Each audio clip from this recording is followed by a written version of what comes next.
বিশ্বের বিভিন্ন অঞ্চলে নতুন করে তীব্র তুষারপাত শুরু হয়েছে। ইউরোপ, উত্তর আমেরিকা ও এশিয়ার বিভিন্ন দেশে বরফে ঢেকে গেছে রাস্তাঘাট। ব্যাহত হচ্ছে যোগাযোগ ব্যবস্থা, বিপর্যস্ত হচ্ছে স্বাভাবিক জীবন। তবুও থেমে নেই নতুন বছরের আনন্দ।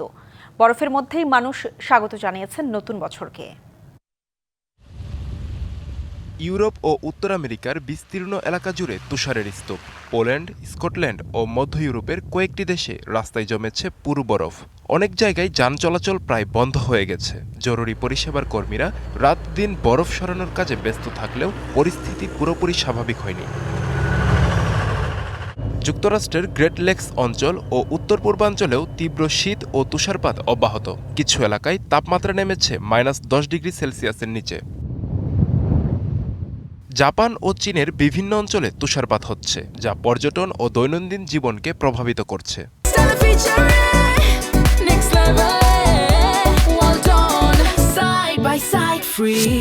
কিছু এলাকায় স্কুল ও অফিস সাময়িকভাবে বন্ধ রাখা হয়েছে। বরফে ঢাকা রাস্তায় বেড়েছে দুর্ঘটনার ঝুঁকি। তবে তীব্র শীত আর তুষারপাতের মাঝেও খ্রিস্টীয় নতুন বছরের উদযাপন থামেনি। লন্ডন, নিউ ইয়র্ক, প্যারিস সহ বিশ্বের বড় বড় শহরে বরফের মধ্যেই আলোর ঝলকানিতে স্বাগত জানানো হয়েছে নতুন বছরকে। উৎসবের আমেজ এশিয়ার বিভিন্ন দেশেও, কোথাও তুষারপাত, কোথাও ঠান্ডা বাতাস। তবুও আতশবাজি আর শুভেচ্ছা বিনিময়ের মধ্য দিয়ে শুরু হয় নতুন বছর।